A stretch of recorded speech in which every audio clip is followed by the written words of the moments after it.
Very grateful to have a historical missionary testimony today. I'd like to ask Madison Knowles if she'll come and give the testimony of a young lady from Northern Ireland named Amy Carmichael. She was born in 1867, and she traveled to South India, where she started an orphanage, where she rescued young children from temple slavery. And God used this one young lady to make a great difference in this world. And so I hope that as you listen to Madison present the life of Amy Carmichael, you'll be thinking about what God could use you to do for His glory and for His honor and for the gospel's sake in this world.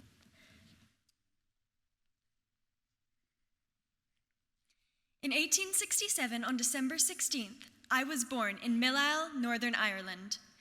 As a child, I prayed that my brown eyes would turn blue, but later in my ministry realized that God, in His sovereignty, had a divine plan that would take my brown eyes where no blue eyes would ever be allowed.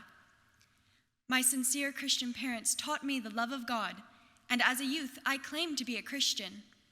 But an evangelist showed me my need to accept Christ personally, and at 16, I gave my heart to Christ. Service to Jesus became the passion of my life. I became dead to the world and its applause, to all its customs, fashions, and laws. We won many local Shawley girls to Christ. These poor factory workers could not afford hats for church, covered their heads with shawls, and were outcast by the respectable church members.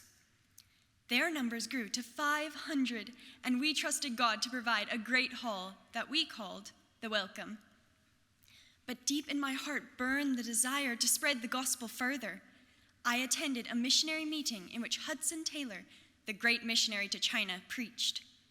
God spoke to me.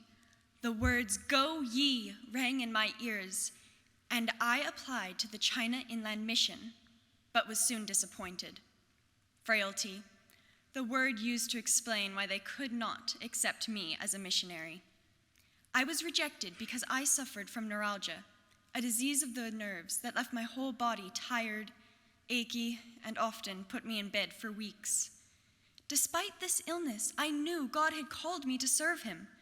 I prayed and heard again, "Go ye," and God opened the door for me as a Keswick missionary to Japan. God did miraculous things in Japan. I prayed specifically for numbers of souls to be saved. Again and again, the Lord answered my prayer. After a year, my neuralgia had so weakened me that doctors insisted I leave Japan for a more suitable climate. I did. And the next year, the Lord led me to South India. We began with an itinerant preaching ministry, but that abruptly changed when little Prina, the first temple girl, literally ran into me as we passed through the market. Her attempt to escape from the evils of the temple failed. When Prina's captors secured her again, she was beaten, and her hands branded with a hot iron. My heart broke that day when this desperate child was dragged from me. I was unaware that Hinduism encouraged the temple's slavery of children. Parents living in poverty, hoping to please the gods, willingly gave their little ones, even babies and especially daughters, to marry the priest. There were days that the sky turned black for me because of what I heard and knew was true.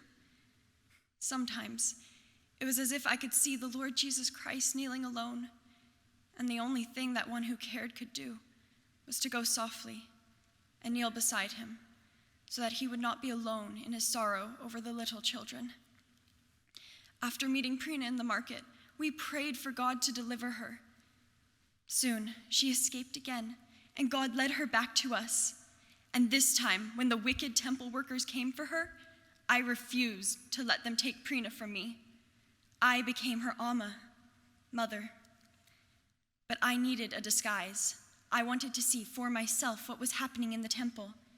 Carefully, I rubbed coffee grounds on my face and arms, staining my pale skin in Indian brown, and with my brown eyes, not blue as I had prayed for as a child, I observed that all that Prina had told us was indeed true. With God's help, I resolved to become the kindly kidnapper, as they called me, actively rescuing temple children, We called this ministry the Donover Fellowship, and God gave us more than 1,000 children. I was pleased to be mother to them all. We taught them Christ's love and salvation and trained these little ones to reach their own people. And in this way, the Donover Fellowship has become a center for evangelizing India. All that grieves is but for a moment. All that pleases is but for a moment. Only the eternal is important. On January 18th, 1951, age 83, I breathed my final breath. I had served the Lord in Tinnevelly, southern India, for 56 years without one furlough. You can give without loving, but you cannot love without giving. When I consider the cross of Christ, how can anything that I do be called too great a sacrifice for him?